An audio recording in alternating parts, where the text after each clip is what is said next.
आणि तो दिवस लवकरात लवकर यावा अशी प्रार्थना विठ्ठलाकडे मी स्वतः करणार आहे. अरे खड्डा मी कशासाठी खणायला लावला होता माहितीये ना?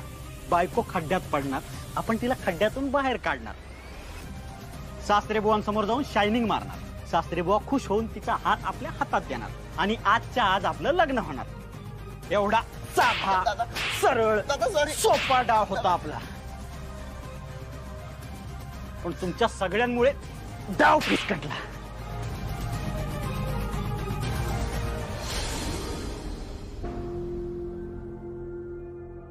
ए लवंगे, तू इथं काय करते? मोबाईल? आमचं बोलणं चोरून शूटिंग करती? फोन दे इकडे. तो फोन दे इकडे. तू अशी नाही ऐकणार. फोन दे. कसं झालं रे मनोहर? वीणा अशी धडपडी नाहीये रे. किती सांभाळून असते ती. काय विठ्ठलाच्या मनात आहे कोणाच ठाऊक. अहो थोडक्यात निभावलं असं म्हणायचं आपण. आता जास्त काही. बाबा बाबा बाबा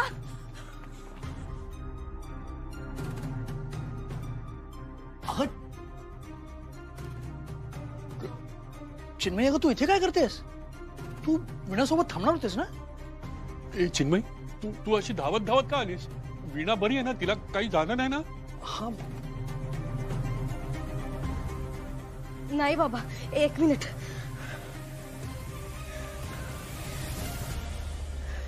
हे बघा, खड्डा मी कशासाठी खणायला लावला होता? बायको खड्ड्यात पडणार, आपण तिला खड्ड्यातून बाहेर काढणार, सासरे बुवांसमोर जाऊन शायनिंग मारणार, सासरे बुवा खुश होऊन तिचा हात आपल्या हातात देणार आणि आजच्या आज आपलं लग्न होणार. एवढा साधा सरळ सोपा डाव होता आपला.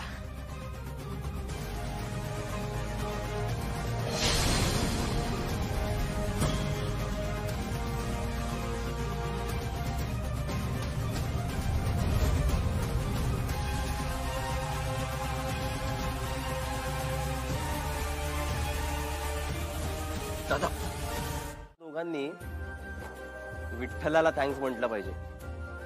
का नाही? म्हणजे माझं कारण समजू शकते. त्याची इच्छा होती म्हणून मी वेळेत पोहोचू शकले आणि अभंग गाऊन त्यांनी मला त्यांची सेवा करायची संधी दिली. पण तुम्ही का थँक्स म्हणाल विठ्ठलाला? का म्हणजे काय? कारण मी त्याच्या सोहळ्यासाठी आलो आणि मला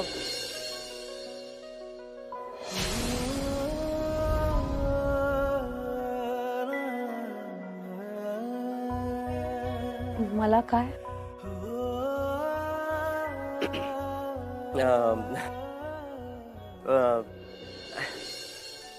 हे ते हे हे म्हणजे मंत्रमुग्ध. मंत्रमुग्ध म्हणजे तुझ्या मंत्रमुग्ध करणाऱ्या आवाजात अभंग ऐकायला मिळाला.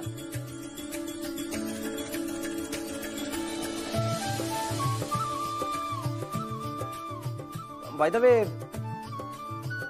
हे तुला म्हणजे खड्ड्यात पडली होतीस तेव्हा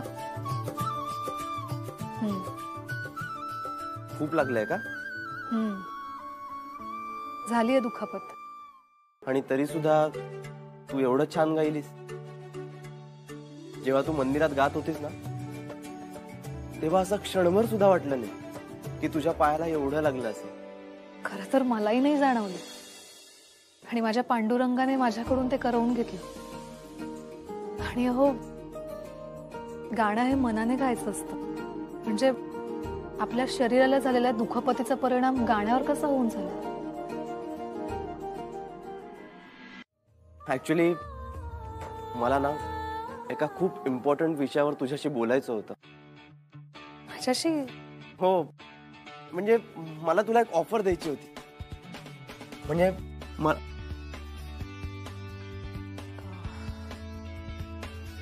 सॉरी, मी तुम्हाला मगाशी असं पटकन आत या म्हणाले. काय घरात कोणी नाहीये तर सो सॉरी नाही म्हणजे